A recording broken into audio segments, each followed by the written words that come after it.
What is going on, guys, and welcome back to Touchdowns to Home Runs. My name's Bernie. I hope that your day is going absolutely fantastic, because if you're a Michigan Wolverines fan, that's exactly how your day is going now, because after beating the Washington Huskies, the Michigan Wolverines are now national champions, and it feels really good to say that. Hail to the victors. It's great to be, and it was a great game, really off the back of a great start for Michigan in this game. We'll break that down throughout this video, but I just want to say it's been a really crazy up and down year. Obviously, everything with Jim Harbaugh, and I don't want to get into that too much in this video, but an up and down year this year. And we've really gone through a lot as Michigan Wolverines fans, I think, to say the least. So, I mean, this is obviously a crazy moment. I was in tears near the end of that game, but a super, super good feeling, obviously. Now, just quickly as well, obviously, if you've been a follower of this channel, first video since November 2021, so it's been over 2 years now.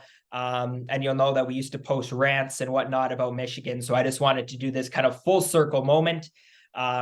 Again, because of how Michigan and the type of games that we had to go through, and Michigan fans definitely know what I'm talking about there.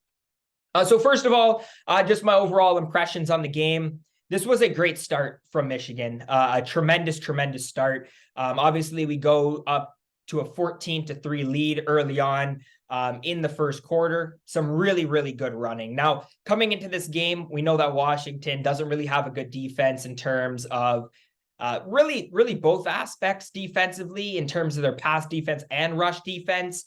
But talk about a great running start, 209 rush yards in the first half, which included 2 touchdowns by Donovan Edwards. I don't know if you guys will know what I'm referring to, but in one of the interviews leading up to the national championship, he was asked about, the down year that he's had, an underutilized year, I guess you could say. Where he gave a great response to that. And I'm really happy that Donovan Edwards was able to come through, get a couple of touchdowns on some big plays. And Michigan really didn't play tremendously, especially offensively, really after the first quarter. So those 2 touchdowns, obviously, absolutely massive. Going to the halftime up 17-10 felt like a little bit of a win for Washington, just because it felt like we dominated, and we did dominate throughout that first quarter of the game, and then kind of came back down to earth in the second quarter. But then how about the interception, Will Johnson, at the start of the second half? And then really just a defensive clinic throughout the entirety of the game, but particularly in that second half. I did want to mention the play calling a little bit, because I did think that that's what allowed Washington to get back into the game a little bit. Now, I know where we were coming from. Obviously, Washington did not seem like they could move the ball at all. Dylan Johnson, a little shaken up as well. So Washington didn't seem like they could run the football primarily.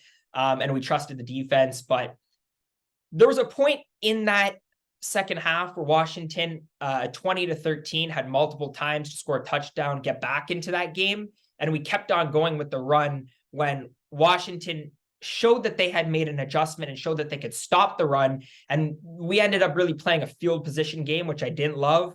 But overall, a pretty clean game. I do wish that we had switched a little bit, showcasing JJ McCarthy a little bit, because I think, all things considered, he might end up getting a little bit of slack. But the running game is what we used in the Penn State game. It's been sort of our go-to, obviously, with Blake Corum, who's had a tremendous season, again, a record-setting Michigan season this year. So it makes sense. Don't turn the ball over, play our game, trust the defense, and it ended up working out. In terms of what I saw from Washington today, I was a little bit surprised. Even though our defense is obviously elite, this is also an elite Washington offense. There was a point in that semifinal game, Washington versus Texas, where I was concerned about playing Washington. There was a part of me that still didn't believe this Washington offense. They have had some shaky some shaky weeks. They obviously have Michael Penix, who's been tremendous, a very good trio in their wide receiver core. But up until Texas, we hadn't seen them really against a super elite defense. And they absolutely obliterated it at times last week. So I was nervous coming into this week, but the defense shined. We were really, really good. Defensive play calling was very solid. Good game overall. Quickly, I want to go just over some of the main areas of the box score, JJ McCarthy, 10-18. Passing the football, 140 yards. Obviously, the run game was what led us offensively today. How about 303 rushing yards, 134 coming from Blake Corum, 104 coming from Donovan Edwards. They both had 2 touchdowns apiece. On the other side of the ball, Michael Penix looked a little banged up, injured-wise, 27-51, 255. They started the game with a lot of checkdowns. They could never really find that deep ball. That's credit to Michigan's secondary, I think, for sure. I mean, our DBs have been very good all season long. And then Dylan Johnson, again, like I said, was shaken up, only 11 carries, 33 yards, was questionable coming into this game. On their very first series, you could see he was shaken up, came back into the game, but they never found their groove offensively as a whole, but particularly on the running side of the football. Like I said, Michigan, 2 interceptions, big key to the game, not turning the ball over. This Washington defense we knew wasn't elite in terms of the pass and running defense.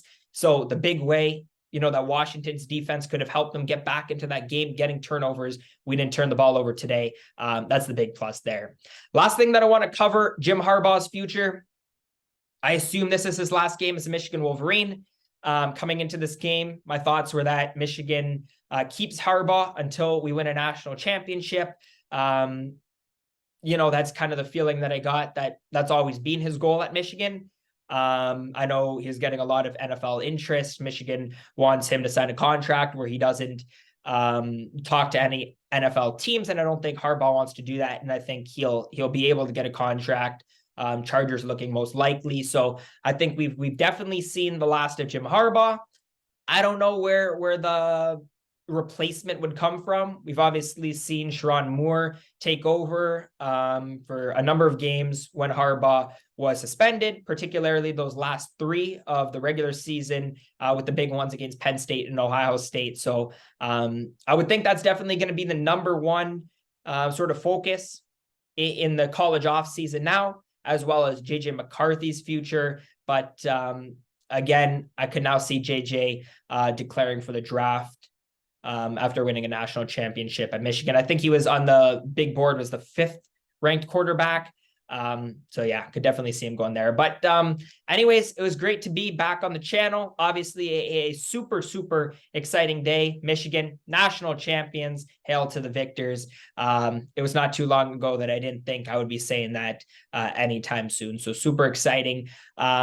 We'll see if any videos are to come. If you are an OG on the channel or you do want to see more, let me know in the comments. If not, I don't know when I'll be back, but I do thank everybody for watching this video. It's been a fun one. Have a good day.